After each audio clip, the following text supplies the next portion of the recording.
ನಿನ್ನೆ ದಿನ ಈಗಾಗಲೇ ನಮ್ಮ ಎಇ ಸಮಿಟ್ ಬಂದು ಡೆಲ್ಲಿಯಲ್ಲಿ ನಡೀತಾ ಇದೆ.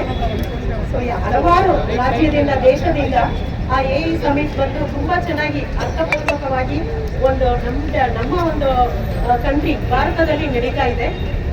ಈಗಾಗಲೇ ನಮ್ಮ ಅತಿಥೇಶ್ ಅಲಿ ಸರ್ ಹೇಳಿದಾಗೆ ಅಮೆರಿಕ, ಚೈನಾ ಆದ ನಂತರ ನಮ್ಮ ಒಂದು ಡೆವಲಪ್ಮೆಂಟ್ಸ್ ಏನಿದೆ, ಟೆಕ್ನಾಲಜಿ ವೈಸ್ ಏನು ನಮ್ಮ ಭಾರತದಲ್ಲಿ ಬೆಳೆದು ಬರ್ತಾ ಇದ್ದೀವಿ. ನಾವು 3ನೇ ಸ್ಥಾನಕ್ಕೆ ಮುಂದಕ್ಕೆ ಹೋಗ್ತಾ ಇದ್ದೀವಿ.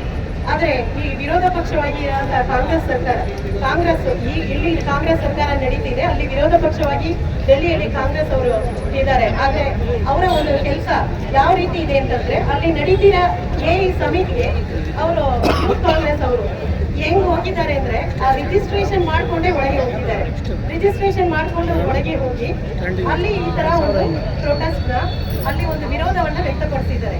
ಏನಾದ್ರೂ ಒಂದು ನಮ್ಮ ಇದರಲ್ಲಿ ತಪ್ಪಿಸ್ಕೊಂಡು ಬರ್ತಾರಲ್ವಾ, ಟೆರರಿಸ್ಟ್ಗಳು ಏನಾದ್ರೂ ಒಂದು ಕೆಟ್ಟ ಕೆಲಸ ಮಾಡಬೇಕು ಅಂತಂದ್ರೆ ಅವ್ರು ಒಳ್ಳೆ ರೀತಿಯಲ್ಲಿ ಒಳಗೆ ಹೋಗಿ ಅವರ ಒಂದು ಕೆಲಸ ಕೆಡಿಸುವಂತ ಕೆಲಸವನ್ನ ಮಾಡ್ತಾರೆ ಟೆರರಿಸ್ಟ್ಗಳು.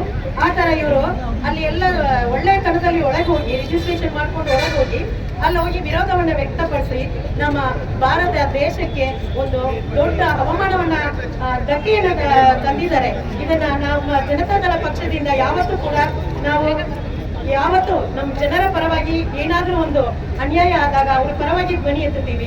ಈಗ ನಮ್ಮ ದೇಶಕ್ಕೆ ಒಂದು ದೊಡ್ಡ ಅವಮಾನವನ್ನ, ಒಂದು ಧಕ್ಕೆಯನ್ನ ತಂದಿರ ಈ ಕಾಂಗ್ರೆಸ್ ಪಕ್ಷವನ್ನ ಖಂಡಿಸಿ ನಾವು ಇವತ್ತು ಈ ಒಂದು ಹೋರಾಟವನ್ನ ಹಮ್ಮಿಕೊಂಡಿದ್ದೀವಿ. ಇದಕ್ಕೆ ಡೈರೆಕ್ಟ್ ಆಗಿ ರಾಹುಲ್ ಗಾಂಧಿ ಅವರು ಮತ್ತೆ ಸೋನಿಯಾ ಗಾಂಧಿ ಅವರು ಮತ್ತೆ ಯಾರು ಅವರ ಹೈಕಮಾಂಡ್ ಮಲ್ಲಿಕಾರ್ಜುನ ಖರ್ಗೆ ಅವರು ಇದ್ದಾರೆ, ಅವರೇ ಇದಕ್ಕೆ ಹೊಣೆಯಾಗ್ತಾರೆ ಡೈರೆಕ್ಟ್ ಆಗಿ ಅಂತ ನಾವು ಹೇಳಕ್ಕೆ ಇಷ್ಟಪಟ್ಟು, ನಾವು ಈ ಒಂದು ಖಂಡನೆಯನ್ನ ನಮ್ಮ JDS ಪಕ್ಷದ ಒಟ್ಟಿಗೆಯಿಂದ ನಾವು ಈ ಒಂದು ಕಾಂಗ್ರೆಸ್ ಪಕ್ಷಕ್ಕೆ ನಮ್ಮ ಪರವಾಗಿ ನಾವು ಧ್ವನಿ ಎತ್ತಿ ನಾವು ನಮ್ಮ ಭಾರತ ದೇಶಕ್ಕೆ ಈ ಒಂದು ಇದನ್ನ ಧಕ್ಕೆಯನ್ನು ಕೊಟ್ಟಿರುವಂತ ಕಾಂಗ್ರೆಸ್ ಪಕ್ಷಕ್ಕೆ ನಿರ್ಧಾರವನ್ನ ಹೇಳಿ ನಾವು ಖಂಡನೆಯನ್ನ ವ್ಯಕ್ತಪಡಿಸ್ತಾ ಇದ್ದೀವಿ. ಧನ್ಯವಾದಗಳು. ಕಾಂಗ್ರೆಸ್ ಪಕ್ಷಕ್ಕೆ